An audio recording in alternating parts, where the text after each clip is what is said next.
Perkenalkan, nama saya Novi Alia dari Prodi PGSD semester 1 kelas 1E dengan dosen pengampu Bapak Aprinaldo SPDI MPD. Baiklah, di sini saya akan menjelaskan 5 materi dari mata kuliah pengantar pendidikan.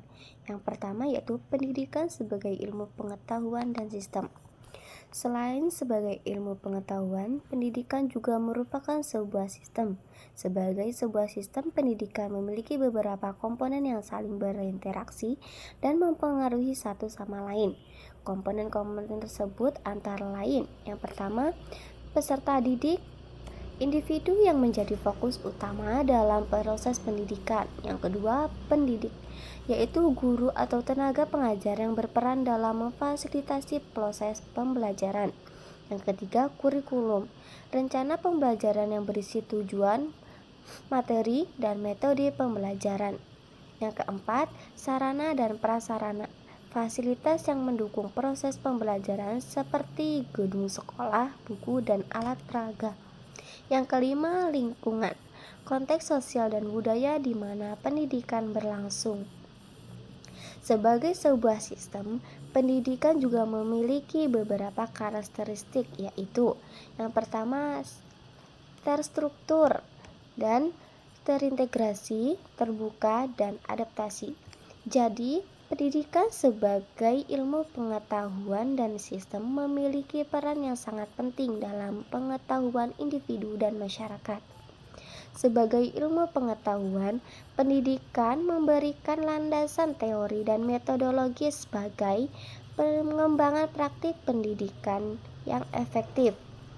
Selain sebagai sistem, pendidikan menyediakan kerangka kerja yang terorganisir untuk melaksanakan proses pembelajaran.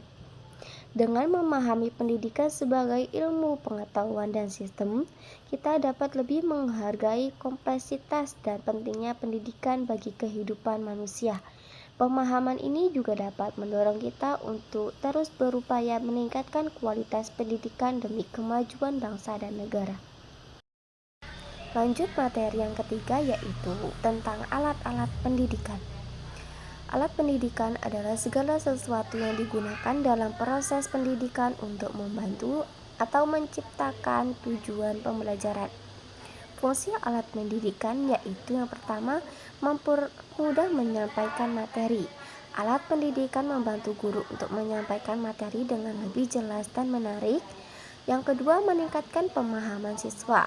Alat pendidikan ini membantu siswa untuk memahami konsep yang abstrak menjadi lebih konkret. Yang ketiga yaitu memotivasi siswa, yang artinya alat pendidikan ini harus menarik dan dapat menciptakan motivasi siswa dalam belajar. Yang keempat, menciptakan pembelajaran yang interaktif. Alat pendidikan dapat digunakan untuk menciptakan pembelajaran yang lebih interaktif dan menyenangkan. Materi yang keempat yaitu tentang faktor-faktor pendidikan. Faktor yang pertama yaitu faktor internal, yaitu di mana ada 3. Yang pertama, kognitif, kemampuan intelektual, gaya belajar, motivasi, dan minat sebagai siswa sangat mempengaruhi seberapa baik mereka belajar. Kedua, afektif, sikap, nilai-nilai, dan emosi siswa terhadap belajar dan sekolah juga berperan penting. Ketiga, psikomotorik, keterampilan fisik dan kemampuan motorik juga dapat mempengaruhi seberapa jenis pembelajaran, terutama yang melibatkan praktik atau keterampilan fisik. Yang kedua yaitu faktor internal atau dari lingkungan. Yang pertama yaitu dari keluarga. Sosioekonomi, status sosial dan ekonomi keluarga dapat mempengaruhi akses siswa terhadap sumber daya pendidikan seperti buku dan komputer. Dukungan orang tua, keterlibatan orang tua dalam pendidikan anak seperti memberikan dukungan moral, membantu mengerjakan tugas, atau menghadiri pertemuan sekolah.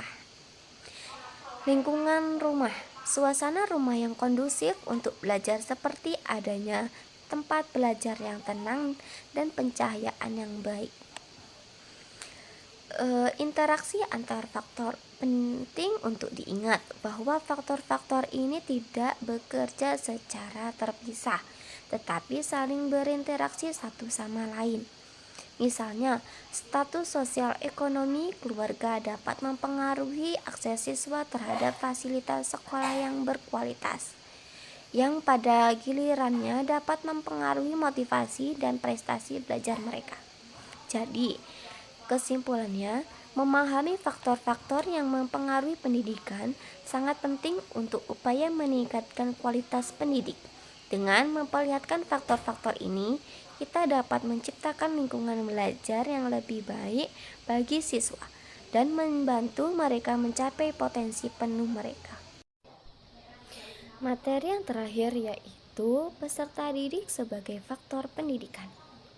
Setiap peserta didik memiliki karakteristik unik yang mempengaruhi bagaimana mereka belajar dan berinteraksi dengan lingkungan pendidikan. Yang pertama yaitu usia dan tahap perkembangan. Usia peserta didik mempengaruhi kemampuan kognitif, emosional, dan sosial mereka. Metode pengajaran dan materi pembelajaran harus disesuaikan dengan tahap perkembangan peserta didik. Yang kedua, kemampuan kognitif. Kemampuan kognitif peserta didik seperti kemampuan berpikir, memahami, dan memecahkan masalah bervariasi. Guru perlu memahami perbedaan ini dan menyediakan dukungan yang sesuai. Ketiga, gaya bahasa. Setiap peserta didik memiliki gaya bahasa yang berbeda. Ada yang lebih suka secara visual, auditori, atau kinestetik. Guru dapat menggunakan berbagai metode pengajaran untuk mengakomodasi gaya belajar yang berbeda. Keempat, motivasi. Motivasi peserta didik untuk belajar sangat penting. Guru perlu menciptakan lingkungan yang menarik dan memotivasi agar peserta didik semangat belajar. Yang kelima yaitu minat dan bakat. Minat dan bakat peserta didik dapat menjadi kekuatan pendorong dalam bahasa. Guru dapat membantu peserta didik mengembangkan minat dan bakat mereka melalui kegiatan ekstrakurikuler atau program khusus. Keenam, latar belakang sosial dan ekonomi. Latar belakang sosial dan ekonomi peserta didik dapat mempengaruhi akses mereka terhadap sumber daya pendidikan dan dukungan belajar. Guru perlu memahami konteks ini dan berikan bantuan yang diperlukan. Jadi kesimpulannya yaitu peserta didik adalah faktor kunci dalam pendidikan. Memahami karakteristik dan peran peserta didik sangat penting bagi guru dan pihak-pihak terkait menciptakan lingkungan belajar yang efektif dan memperdayakan peserta didik untuk mencapai potensi yang penuh mereka. Mungkin cukup sekian materi yang dapat saya sampaikan, kurang dan lebihnya saya mohon maaf. Saya akhiri billahi fisabilillah wastabiqul khairat. Wassalamualaikum warahmatullahi wabarakatuh.